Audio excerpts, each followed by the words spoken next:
पुण्यातील त्या काचेच्या इमारतीत एसीचा गारवा असूनही आज माझ्या अंगातून घामाच्या धारा सुटत होत्या. कारण होतं समोरून चालत येणाऱ्या ईशा मॅडम. ईशा, कंपनीच्या HR हेड. पांढऱ्या रंगाची शिफॉन साडी, त्यावर काळ्या रंगाचं स्लीवलेस ब्लाऊज आणि मोकळे सोडलेले लांबसडक केस. त्या जेव्हा चालत यायच्या तेव्हा संपूर्ण ऑफिसचा श्वास रोखला जायचा. त्यांच्या अंगातून येणारा तो मस्त सुगंध आधी त्यांच्या येण्याची वर्दी द्यायचा. मी माझ्या डेस्कवर बसून कोडिंग करत होतो, पण माझं लक्ष मात्र त्यांच्या कॅबिनच्या काचेच्या पलीकडे होतं. अचानक माझं लक्ष गेलं आणि दिसलं की त्याही माझ्याकडेच बघत होत्या. त्यांनी एक हलकीशी स्माईल दिली आणि डोळ्यांनीच आते अशी खून केली. माझ्या काळजाचा ठोका चुकला. आजूबाजूला बसलेले माझे सहकारी अविनाश, समीर आणि नेहा यांच्या नजरा माझ्याकडे वळल्या. त्यांच्या नजरेत संशय आणि अस्वस्थता स्पष्ट दिसत होती. मी त्यांच्या कॅबिनमध्ये शिरलो. दरवाजा बंद होताच बाहेरचा गोंगाट शांत झाला. ईशा मॅडम खुर्चीवरून उठल्या आणि माझ्याजवळ आल्या. त्यांच्या आणि माझ्यामध्ये आता फक्त काही इंचाचं अंतर होतं. "आर्यन, काल रात्री तू लवकर गेलास. मी वाट पाहत होते," त्या अगदी हळू आवाजात म्हणाल्या. त्यांचा तो प्रलभ आणि मादक आवाज माझ्या कानात रुंजी घालत होता. "मॅडम, थोडं काम होतं म्हणून," मी अडखळत म्हणालो. त्यांनी आपला एक हात हळूच माझ्या खांद्यावर ठेवला आणि दुसऱ्या हाताने माझ्या शर्टचं कॉलर नीट केली. "ऑफिसमध्ये मॅडम मन ठीक आहे, पण इथे आपण दोघंच असताना नको ना," असं म्हणत त्यांनी माझ्या डोळ्यात पाहिलं. त्यांच्या डोळ्यात एक अशी ओढ होती, मी स्वतःला विसरून गेलो होतो. त्यांनी टेबलावर ठेवलेला कॉफीचा मग उचलला आणि मला ऑफर केला. "एकच मग आहे, चालेल ना शेअर करायला?" आम्ही एकाच मगातून कॉफी पित होतो. हे दृश्य बाहेरून काचेच्या फटीतून कोणालाही दिसू शकलं असतं आणि कदाचित तेच घडत होतं. बाहेर समीरने अविनाशला कोपर मारून खुणावलं. त्या दोघांच्या चेहऱ्यावरचे हावभाव सांगत होते की त्यांच्या मनात काय चाललंय. "बघा आर्यनचं काय चाललंय आत," अशा नजरेने ती माझ्याकडे बघत होते. दुपारी लंच ब्रेकच्या वेळी मी कॅन्टीनमध्ये गेलो. तिथे एक वेगळीच कुजबूज सुरू होती. मी येताच नेहाने तिची प्लेट बाजूला सारली. "काय आर्यन, आजकाल HR कॅबिनमध्ये लंच होतंय की काय? खूपच स्पेशल ट्रीटमेंट मिळते तुला. काल तर कुणीतरी पाहिलं की मॅडमच्या कारमधून तू लिफ्ट घेतली होतीस." "नेहा, ते फक्त कामाच्या संदर्भात होतं," मी सावरून घेण्याचा प्रयत्न केला. "कामाच्या संदर्भात की कॅबिनच्या संदर्भात?" अविनाशने खोषकने विचारलं. संपूर्ण टेबलावर हशा पिकला. मला खूप अपमानित वाटलं, पण ईशा मॅडमच्या त्या ओळीसमोर हा अपमान मला क्षुल्लक वाटू लागला होता. संध्याकाळी पाऊस सुरू झाला. ऑफिस सुटायची वेळ झाली होती. मी माझ्या गाडीपाशी पोहोचलो, तेव्हा तिथे ईशा मॅडम आधीच उभ्या होत्या. पाऊस त्यांच्या साडीवर पडत होता, ज्यामुळे ती अंगाला चिटकली होती. त्या अत्यंत सुंदर आणि मोहक दिसत होत्या. "आर्यन, माझी गाडी सुरू होत नाहीये. मला ड्रॉप करशील?" त्यांनी विचारलं. मी त्यांना माझ्या गाडीत बसवलं. गाडीच्या बंद काचा आणि बाहेर पडणारा पाऊस. आत फक्त आमचा श्वास आणि ईशा मॅडमचा तो सुगंध. गाडी चालवताना मला जाणवलं की त्यांचं लक्ष माझ्या हाताकडे होतं, जो गिअरवर होता. त्यांनी हळूच आपला हात माझ्या हातावर ठेवला. तो स्पर्श गरम होता, वीज कोसळली तसा. "लोक आपल्याबद्दल खूप काही बोलतात ईशा," मी शेवटी बोललो. त्यांनी माझ्याकडे वळून पाहिलं आणि मंद हसल्या. "बोलू दे ना आर्यन. या जगात प्रलभ, प्रेम आणि आकर्षण समजून घेण्याची कुवत कोणामध्ये नसते. त्यांना वाटतंय की हे चुकीचं आहे, कारण त्यांना असं काही आधी अनुभवायला मिळालंच नाही." "तुला भीती वाटते का?" मी त्यांच्या हातावर पकड घट्ट केली. "नाही, पण मला तुमची चिंता वाटते." गाडी सिग्नलला थांबली होती. आजूबाजूच्या गाड्यांमधले लोक आमच्याकडे वळून बघत होते. कदाचित त्यांना ईशा मॅडमला ओळखलं होतं. उद्या ऑफिसमध्ये यावरून काय महाभारत घडणार होतं याची मला कल्पना नव्हती. पण त्या पावसात त्या गाडीच्या आत आम्हाला जगाची पर्वा नव्हती. आमच्यात जे काय घडत होतं ते ऑफिसच्या नियमांच्या बाहेर होतं. ते एक असं गुंतागुंतीचं नातं होतं जे लोकांना अनैतिक वाटू शकत होतं, पण आम्हाला ते खूप पवित्र वाटत होतं. पण या सुखाच्या मागे एक मोठं वादळ लपलेलं होतं, ज्याची सुरुवात उद्याच्या ऑफिसच्या पहिल्या तासातच होणार होती. काल रात्री पावसात ईशासोबत घालवलेले ते क्षण माझ्या मनात एखाद्या चित्रपटासारखे फिरत होते. पण आज सकाळी ऑफिसमध्ये पाऊल ठेवताच मला जाणवलं की वातावरण बदललं आहे. कालचं ते रोमॅन्टिक धुकं आता संशयाच्या धुराने भरलं होतं. मी माझ्या डेस्कवर जाताना आजूबाजूची माणसं आसपास कुजबुजत होती आणि मी जवळ येताच शांत होत होती. "काय आर्यन, कालची रात्र खूपच कलरफुल गेली वाटतं," अविनाशने माझ्याजवळ येत खोचपणे विचारलं. त्याच्या हातात मोबाईल होता आणि त्याच्या चेहऱ्यावर एक क्रूर हसू होतं. "तुला काय म्हणायचं आहे?" मी रागात विचारलं. त्याने त्याचा मोबाईल माझ्यासमोर धरला. माझ्या काळजाचा ठोका चुकला. काल रात्री सिग्नलला उभे असताना ईशाने माझा हात पकडलेला होता. तो क्षण कोणतरी मागून कॅमेऱ्यात टिपला होता. तो फोटो ऑफिसच्या ऑफिशियल ग्रुपवर नसला तरी लोकांच्या वैयक्तिक चॅट्समध्ये आगीसारखा पसरला होता. त्या फोटोत आम्ही दोघंही खूप जवळ दिसत होतो आणि ईशाच्या चेहऱ्यावरचे ते भाव बरंच काही सांगून जात होते. आर्यन, तू तर नशिबवान निघालास रे. अख्ख्या कंपनीला नाचवणारी आयरन लेडी तुझ्या हाताला धरून बसली आहे. समीरने मागून येऊन टोमणा मारला. मी काहीच न बोलता ईशाच्या कॅबिनकडे पाहिलं. त्या अजून आल्या नव्हत्या. मला भीती वाटत होती की हा फोटो जर मॅनेजरपर्यंत पोहोचला तर ईशाच्या करिअरचं काय होईल. तासभर गेला आणि ईशा ऑफिसमध्ये आली. आज तिने गडद निळ्या रंगाची साडी नेसली होती. ती नेहमीप्रमाणेच बाणेदार चालत आपल्या कॅबिनकडे गेली. पण तिलाही ऑफिसमधल्या त्या शांततेचा अंदाज आला होता. थोड्याच वेळात मला ईशाचा मेसेज आला, कॉन्फरन्स रूममध्ये आत्ता. मी तिथेच पोहोचलो तेव्हा ईशा खिडकीबाहेर बघत उभी होती. तिने मागे न वळताच विचारलं, तू तो फोटो पाहिलास का? हो ईशा. आय एम सॉरी, मला वाटलं नव्हतं की कुणी असं काही करेल, मी अपराधी स्वरात म्हणालो. ती माझ्याकडे वळली. तिच्या डोळ्यात भीती नव्हती तर एक प्रकारचा संताप होता. अरे, हे कॉर्पोरेट जग आहे. इथे कोणाची प्रगती बघवत नाही. तिथे कोणाचं प्रेम कसं बघवणार?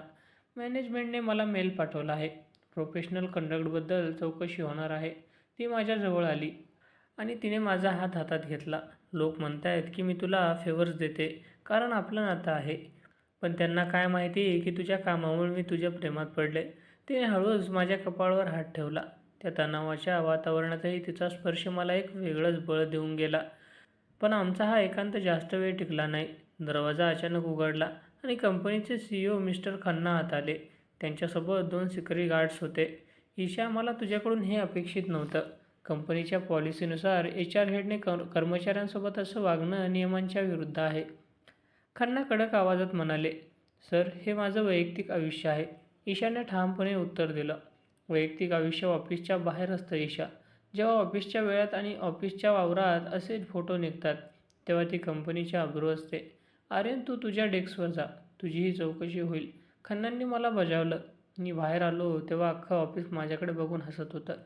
नेहाने तर माझ्याजवळ येऊनच म्हटलं, मॅडमसोबतची मज्जा केली ना, आता त्याची किंमत चुकावी लागेल. मला कळत नव्हतं की लोकांनी एखाद्या खाजगी आयुष्याचा इतका तमाशा का बनवावा. दुपारी लंचच्या वेळी ईशाला पुन्हा कॅबिनमध्ये बोलवण्यात आलं. बाहेरून दिसत होतं की तिथे खूप मोठे वाद सुरू आहेत. ईशाने राजीनामा देण्याची तयारी दर्शवली होती. पण खन्नांनी तिला इतक्या सहजासहजी सोडायचं नव्हतं. त्यांना तिला धडा शिकवायचा होता. मी अस्वस्थ होऊन ऑफिसच्या टेरेसवर गेलो. तिथे पाऊस पुन्हा सुरू झाला होता. थोड्या वेळाने तिथे ईशा आली. तिने माझ्या खांद्यावर डोकं ठेवलं. आर्यन, कदाचित हे आपल्या नात्याचा शेवट आहे की नवीन सुरुवात, मला माहीत नाही. पण मला एक सांग, तुला या सगळ्याची लाज वाटते का? मी तिला जवळ घेतलं आणि तिच्या केसातून हात फिरवला. लाज? ईशा, तू माझ्या आयुष्यात आलेली सर्वात सुंदर गोष्ट आहेस. लोकांचं काय, ते तर बोलणारच. पण आपण हे अर्धवट सोडायचं नाही. आम्ही तिथे पावसात भिजत होतो आणि खाली ऑफिसच्या खिडकीतून अनेक डोळे आमचा हा रोमॅन्स बघत होते. उद्या चौकशी समिती बसणार होती. माझ्या नोकरीवर आणि ईशाच्या प्रतिष्ठेवर टांगती तलवार होती. पण त्या क्षणी त्या पावसात आम्हाला फक्त एकमेकांचा श्वास ऐकू येत होता. दुसऱ्या दिवशी ऑफिसमध्ये पाऊल ठेवले तेव्हा वातावरण एखाद्या स्मशान शांततेसारखं होतं. आज कोणी कुजबुजत नव्हतं. उलट प्रत्येकाच्या नजरेत एक प्रकारची भीती आणि उत्सुकता होती. कॉन्फरन्स रूमच्या बाहेर इंटरनल इक्विटी कमिटी असा बोर्ड लावला होता. ईशा आत होती आणि मी बाहेर माझ्या पाळीची वाट पाहत होतो. कपाळावर घाम साचला होता. मला स्वतःच्या नोकरीची पर्वा नव्हती. पण ईशाने केली 10 वर्ष मेहनत करून जे नाव कमावलं होतं ते एका फोटोमुळे धुळीला मिळत होतं. थोड्या वेळाने दरवाजा उघडला आणि ईशा बाहेर आली. तिचा चेहरा पांढराफटक पडला होता. पण तिच्या चालण्याला तोच बांधिलपणा आणि कायम होता. तिने माझ्याकडे पाहिलं. तिच्या डोळ्यात पाणी होतं पण तिने ते रोखून धरलं होतं. तिने हळूच माझा हात दाबला आणि पुढे निघून गेली. आर्यन, आत या. कमिटीच्या अध्यक्षांच्या मिस्टर कुलकर्णींचा आवाज आला. आत गेल्यावर समोरचे 5 लोक बसले होते. टेबलावर तोच फोटो होता जो व्हायरल झाला होता. कुलकर्णींनी चष्मा नीट केला आणि विचारलं, आर्यन, ईशा मॅडम आणि तुझ्यामध्ये जे काय चाललंय त्याचा परिणाम तुझ्या कामावर होतोय असं आम्हाला वाटतंय. तुला माहिती आहे की ही कंपनीची पॉलिसी नाही आहे. मी शांतपणे उत्तर दिलं, सर आमच्यात जे काही आहे ते पूर्णपणे वैयक्तिक आहे. आणि राहिला प्रश्न कामाचा, तर गेल्या 2 क्वार्टरचा माझा परफॉर्मन्स रिपोर्ट तुम्ही पाहू शकता. तो कंपनीत टॉपला आहे. वैयक्तिक, एक महिला सदस्य अखोसपणे म्हणाल्या. एका कर्मचाऱ्याने आपल्या बॉसच्या इतक्या जवळ जाणं याला तुम्ही वैयक्तिक म्हणता, की हे प्रमोशन मिळवण्याचं साधन आहे? त्यांच्या या प्रश्नाने माझा थरकाप उडाला. मी काय बोलणार इतक्यात ईशा पुन्हा आत आली. तिने कोणाचीही परवानगी घेतली नव्हती. पुरे करा हे सगळं, ती ओरडली. सगळे थबकले. ईशाने तिच्या बॅगमधून एक जुनी फाईल काढली आणि टेबलावर आदळली. तुम्हाला वाटतंय की हे आकर्षण आहे, हे चुकीचे आहे, मग हे वाचा. कुलकर्णीने ती फाईल उघडली. त्यात काही वैद्यकीय कागदपत्रे होती. हे काय आहे? त्यांनी विचारलं. ईशाचा आवाज आता थरथरत होता. 3 वर्षापूर्वी जेव्हा माझा कारचा अपघात झाला होता, तेव्हा मला वाचवणारा हा आणि हॉस्पिटलची रक्ताची गरज असताना स्वतःचं रक्त देणारा हाच आर्यन होता. तेव्हा मी HR हेड नव्हते आणि हा माझा कर्मचारी नव्हता. आम्ही एका अपघातात भेटलो होतो. त्याने मला जीवनदान दिलं आणि त्या बदल्यात त्याने कधीच काही मागितलं नाही. 2 वर्षापूर्वी जेव्हा तो या कंपनीत इंटरव्ह्यूला आला, तेव्हा मला कळलं की तोच हा मुलगा आहे. मी त्याला नोकरी दिली नाही, त्याने स्वतःच्या जिद्दीवर मिळवली. पण माझं मन त्याच्या ऋणातून कधीच मुक्त झालं नाही. संपूर्ण रूममध्ये शांतता पसरली. ज्याला लोक अनैतिक रोमॅन्स समजत होते, त्यामागे एक उपकाराची आणि कृतज्ञतेची मोठी कथा होती. ईशा पुढे म्हणाली, आम्ही एकमेकांच्या जवळ आलो कारण आम्हाला एकमेकांच्या जखमा माहीत होत्या. जर एखाद्या स्त्रीने तिला वाचवण्याच्या माणसावर प्रेम केलं, तर तो गुन्हा आहे का? बाहेर उभे असलेले अविनाश आणि नेहा हे सगळं ऐकत होते. त्यांचे चेहरे शरमेने खाली झुकलेले होते. ज्या फोटोवरून त्यांनी तमाशा केला होता, त्या फोटोतील जवळीक ही शारीरिक नव्हती, तर ती 2 जीवांची एकमेकांना दिलेली साथ होती. मी ईशाकडे पाहिलं. तिने आज जगासमोर स्वतःचं मन मोकळं केलं होतं. पण कमिटी अजूनही नियमांवर अडून होती. तरीही ईशा, नियमानुसार तू आधी कळवायला हवं होतं. तुला राजीनामा द्यावा लागेल. कुलकर्णी कठोरपणे म्हणाले. मी तयार आहे. ईशाने क्षणाचाही विलंब न लावता सांगितलं. ज्या कंपनीत प्रेमापेक्षा अफवांना जास्त महत्त्व दिलं जातं, तिथे मला काम करायची इच्छा नाही. ती वळली आणि बाहेर पडली. तिच्या मागे धावलो. ऑफिसच्या पार्किंगमध्ये पाऊस पडत होता. तिने तिची गाडी काढली नाही, तर ती माझ्या जुन्या बाईकपाशी येऊन थांबली. आर्यन, आज माझ्याकडे नोकरी नाही आहे, पद नाही आहे, फक्त तू आहेस. नेशील मला तुझ्यासोबत? मी तिला बाईकवर बसवलं. आम्ही ऑफिसच्या त्या काचेच्या इमारतीतून बाहेर पडलो. मागे वळून पाहिलं तेव्हा कंपनीचे शिळे खिडकीतून आम्हाला बघत होते. आज आम्ही हरलो होतो की जिंकलो होतो हे माहीत नव्हतं, पण आमचं नातं आता त्या कॉर्पोरेट मुखवट्यापासून मुक्त झालं होतं. रात्री आम्ही एका छोट्या हॉटेलमध्ये बसलो होतो.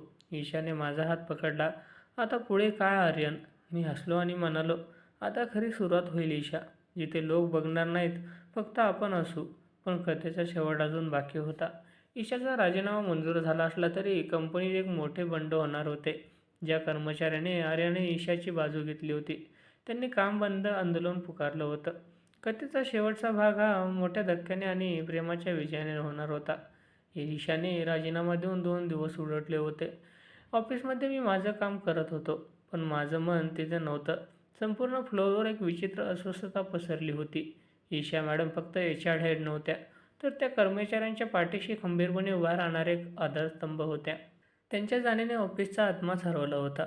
दुसऱ्या दिवशी सकाळी मी ऑफिसला पोहोचलो, तेव्हा एक अभूतपूर्व दृश्य पाहिलं. ऑफिसच्या मुख्य द्वारापाशी जवळपास 200 कर्मचारी एकत्र जमले होते. अविनाश, जो कालपर्यंत आमच्या चिखलफेक करत होता, तो आज हातात एक फलक घेऊन उभा होता. Bring back Isha ma'am, respect personal lives. Aryan, आम्हाला माफ कर, अविनाश माझ्याजवळ येऊन म्हणाला. आम्ही फक्त तेच पाहिलं जे आम्हाला दाखवलं गेलं, पण ईशा मॅडमच्या त्या फाईलने आणि तुझ्या त्या त्यागाने आमचे डोळे उघडले. एका कर्तृत्ववान महिलेने तिच्या वैयक्तिक आयुष्यावर जज करणं चुकीचं होतं. नेहासुद्धा तिथेच होती. तिने सांगितलं की संपूर्ण डेव्हलपमेंट टीमने आज संपावर जाण्याचा निर्णय घेतला आहे. जोपर्यंत ईशा मॅडमचा राजीनामा मागे घेतला जात नाही आणि व्यवस्थापन जाहीर माफी मागत नाही, तोपर्यंत कोणीही कामाला हात लावणार नाही. हे बघून माझं मन भरून आलं. ज्या समाजाने आणि ज्या सहकाऱ्यांनी आम्हाला संशयाच्या भोवऱ्यात उभं केलं होतं, तेच आज आमच्यासाठी लढत होते. दुपारी 12 वाजता मिस्टर खन्ना, CEO यांनी सर्वांना मीटिंगमध्ये बोलवले. हॉल खचाखच भरला होता. खन्नांच्या चेहऱ्यावरचा तो नेहमीचा अहंकार आज मावळला होता. त्यांनी माईक हातात घेतला आणि म्हणाले, गेल्या 2 दिवसात जे काही घडलं त्यातून मला एक मोठी शिकवण मिळाली आहे. कंपनी ही फक्त नियमांनी आणि पॉलिसींनी चालत नाही, ती माणसांनी आणि त्यांच्या विश्वासाने चालते. ईशा मॅडम आणि आर्यन यांच्याबद्दल जे काही संशयाचं वातावरण निर्माण झालं होतं त्याबद्दल कंपनीला खेद वाटतो. त्यांनी दरवाजाकडे इशारा केला. तिथे ईशा उभी होती. तिने निळ्या रंगाची साडी नेसली होती आणि तिच्या चेहऱ्यावर नितांत शांतता होती. संपूर्ण हॉल टाळ्यांच्या कडकडाने दुमदुमून गेला. ईशा, तुझा राजीनामा नामंजूर केला आहे आणि फक्त इतकंच नाही तर तुला कंपनीच्या बोर्ड ऑफ डायरेक्टरमध्ये सामील होण्याचं आमंत्रण आम्ही देतोय, खन्नांनी जाहीर केलं. मी लांबून ईशाकडे पाहत होतो. तिच्या डोळ्यात आनंद अश्रू होते. तिने स्टेजवरूनच माझ्याकडे पाहिलं. त्या नजरेत आपण जिंकलो असा एक भाव होता. मीटिंग संपल्यावर लोक ईशाचे अभिनंदन करत होते. मी मात्र हळूच तिथेच बाजूला होऊन टेरेसवर गेलो. पाऊस थांबला होता आणि ढगांच्या आडातून कोवळं ऊन बाहेर येत होतं. थोड्याच वेळात तिथे ईशा आली. तिने मागून येऊन माझ्या खांद्यावर हात ठेवला. अरे तुला काय वाटतंय, आपण ही लढाई जिंकलो, तिने विचारलं. मी ओढून तिला जवळ घेतलं. लढाई तर आपण त्याच दिवशी जिंकलो होतो ईशा, ज्या दिवशी आपण एकमेकांना स्वीकारलं. आज हे जे घडतंय तो केवळ जगाचा स्वीकार आहे, तिने माझ्या शर्टचं बटन नीट करत म्हटलं. आता लोक काय म्हणतील याची मला पर्वा नाही आहे, कारण मला माहीत आहे जोपर्यंत तू माझ्यासोबत आहेस तोपर्यंत कोणतंही वादळ मला हरवू शकणार नाही. ईशाने कंपनीत पुन्हा जॉईन केलं, पण आता आमचं नातं लपून छपून नव्हतं. आम्ही कामाच्या ठिकाणी प्रोफेशनल होतो, पण लंच ब्रेकमध्ये आम्ही एकत्र बसून डब्बा खायचो. लोक आता कुजबुजत नसायचे, उलट आम्हाला पाहून हसून दाद म्हणायचे. काही महिन्यांनी आम्ही एका साध्या समारंभात लग्न केलं. आजही जेव्हा आम्ही त्या ऑफिसच्या इमारतीकडे पाहतो तेव्हा आम्हाला जाणीव होते की कॉर्पोरेट जगातील त्या काचेच्या भिंती कितीही चकचकीत असल्या तरी खरी चमक माणसाच्या मनातील निखळ भावनेमध्येच असते. आमची ही कथा केवळ एका रोमॅन्सची नव्हती, तर ती होती एका प्रलप नात्याची, ज्याने संशयाच्या आगीतून तावून सुलाखून निघत स्वतःचं संवर्ण अस्तित्व सिद्ध केलं होतं. आमच्या त्या अदृश्य रेशमी गाठी आता कायमच्या घट्ट झाल्या होत्या.